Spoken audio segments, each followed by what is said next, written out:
Assalamualaikum warahmatullahi wabarakatuh. Untuk pembelajaran kali ini, anak-anak kelas 5, hari ini kalian akan belajar tentang subtema tema 1, subtema 3, pembelajaran 1, yaitu tentang lingkungan dan manfaatnya. Pada pembelajaran kali ini ya, Ustadz akan kalian akan belajar untuk membaca dan menentukan mana kalimat utama dari suatu bacaan. Jadi di sini ada bacaannya sangat banyak. Nanti kalian bisa baca ya. Setelah kalian baca, kalian tiap paragraf menentukan di mana kalimat utamanya. Ingat, kalimat utama itu bisa terletak di awal kalimat ataupun di akhir kalimat. Setelah menemukan kalimat utamanya, nanti kalian bisa menuliskan di tempat yang telah disediakan di buku paketnya. Atau jika kalian belum mendapatkan buku paketnya, nanti Ustadz akan kirimkan bentuk foto buku teksnya. Nanti kalian bisa baca dan kalian tentukan kalimat utama tiap paragrafnya ya. Jadi di sini ada sekitar 11 paragraf yang nanti kalian baca. Tiap paragraf nanti kalian temukan kalimat utamanya, setelah itu kalian tulis ya.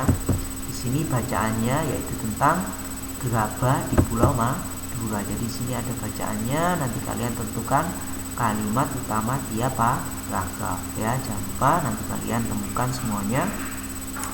Nanti di bawah sini nanti Ustaz akan cantumkan yaitu bentuk paragraf secara keseluruhannya sehingga kalian bisa membacakan. Ingat ya, bacanya hati-hati. Setelah itu tiap paragraf nanti kalian temukan satu kalimat utama ya.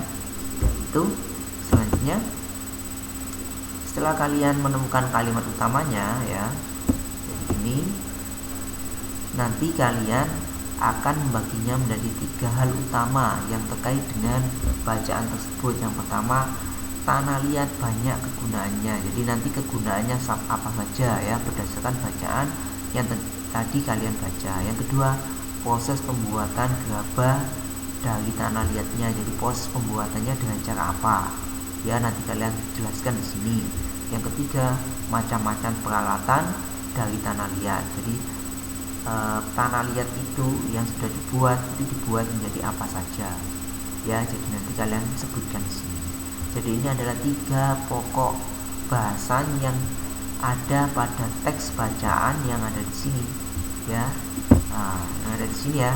Jadi nanti kalian baca, kalian temukan 3 hal itu, nanti kalian jelaskan ya. Kalian jelaskan di teks yang sini ya. Nanti bisa kirimkan teksnya secara keseluruhan. Nanti tiap paragrafnya jangan lupa kalian nanti cari kalimat pokoknya. Setelah mencari kalimat pokoknya, nanti kalian tentukan isi dari teksnya, yaitu kegunaan tanah liat untuk apa saja, proses pembuatan gerabah dari tanah liat semacam apa, dan yang ketiga, macam-macam peralatan yang terbuat dari tanah liat. Jadi tanah liat bisa digunakan menjadi peralatan sehari-hari apa saja ya.